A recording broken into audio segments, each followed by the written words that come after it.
welcome back to another of the Cosmic League comic book reviews. My name is Zach Morris. You can catch me at Zach Morris, ZAK Morris _CL for the Cosmic League. Let's jump right into it. Again, this week we're doing the audio only format as I'm still not 100% and I can't bear for you to see me with a sick face. So let's jump right into it. This week we have a Riverdale one-shot based on the CW TV show from Archie Comics. This was really well done. I mean, it goes into a little backstory of each of the main characters, Betty, Veronica, Archie, and Jughead. So you get a little bit of the backstory, some stuff you don't get from the TV show. They don't break any real crazy ground that you're going to be spoiled on the show, but it's still nice to see what was going on in their lives right before the show started. So if you get a chance, I would definitely pick up the one-shot Riverdale comic book that was out this week. Also out this week is Monsters Unleashed #4 from Marvel Comics. I gotta be honest with you, I'm done with this series. I'm just so through with these big crossovers. Starting off with a bang and fizzling out. There's some good moments that are always gonna make you kind of happy as a fanboy with the whole Marvel universe just fighting together. That's always fun, but the story is not progressing at all. It's dry. I feel bored. I did not enjoy this. The whole kid kaiju and the monsters everywhere. It's lost its appeal. It just really hasn't progressed enough to make this a continued read. So I'm really down on Monsters Unleashed #4, unfortunately. Speaking of big crossovers that I just haven't panned out for me is Big Trouble in Little China, Escape from New York, #6 from Boom Studios. This is the last issue, thank God, because I mean, this story is another one that really fizzled out. I really enjoyed Greg Pak, Daniel Bayliss, and Triona Farrell. I really enjoyed their work on the first couple issues. The appeal just it lost its magic after the first, I don't know, 2 or 3 issues. It's still fun to see some of these 80s icons on the comic pages together. The artwork is still top notch. You can never be down about the artwork here. But the story, I mean, they didn't have a lot to work with anyways. You can't blame the writers, but this just isn't meant to last, and I'm glad it's over. Fun in the very first couple issues, and then just kind of fizzled out. Like I said, I'm just done with these big crossovers. So other big news that came out recently was Nightwing getting a solo movie, which everybody's a fan of. Everyone loves some Dick. And this week, to celebrate, we're reading Nightwing issue #16 from Rebirth. Nightwing Must Die, Part 1. So now that Nightwing and Tim Seeley has brought Nightwing back to Bloodhaven, I really feel like this story has blossomed overall in Rebirth. I did like Raptor in the beginning. I know some people were kind of up and down about Raptor, but I like Raptor's storyline. I really liked it since he went to Bloodhaven, and I love the rivalry with him and Damian Wayne. So some of the stuff in the beginning with Damian reading tweets about fanboys from DC liking Nightwing better, and he's the best Robin, really getting under his skin, was great. It worked for me. I really like this comic. It's always good to see Damian and Dick together. Love me some Robin action. This is a really good comic. Tim Seeley keeps up some really good work writing Nightwing.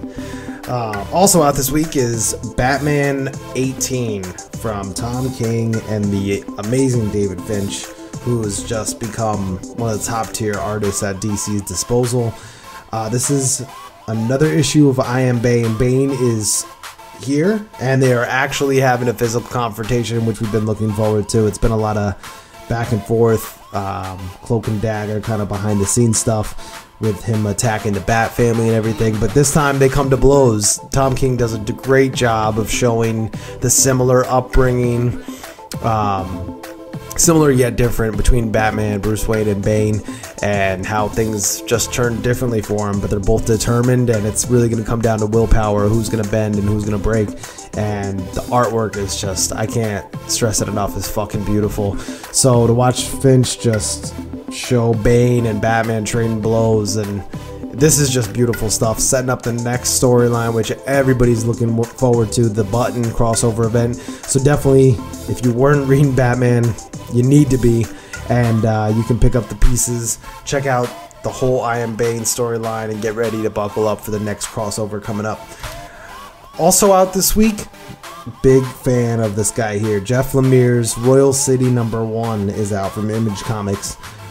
This is if you like Jeff Lemire, you're gonna love this. I mean, Jeff Lemire does what he does.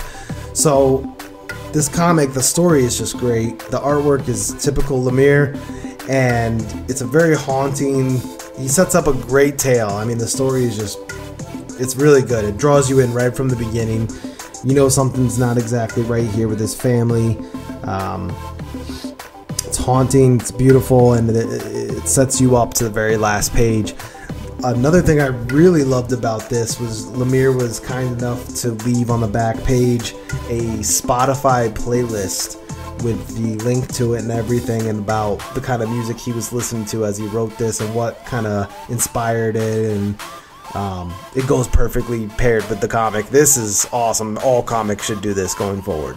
But no, Royal City is great. If you are familiar with Jeff Lemire, you know the brilliance that he brings to the table as a writer. This is a very good comic. Really excited to start this, and I can't wait to see where he goes going forward with Royal City. So this brings me to the last comic, also from Image, is The Walking Dead. So this is a really big issue 165.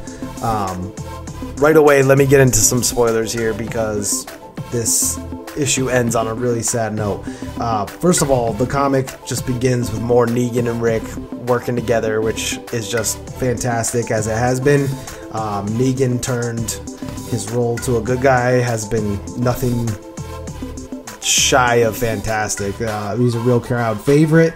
He's polarizing. So this whole storyline has just been awesome. This continues.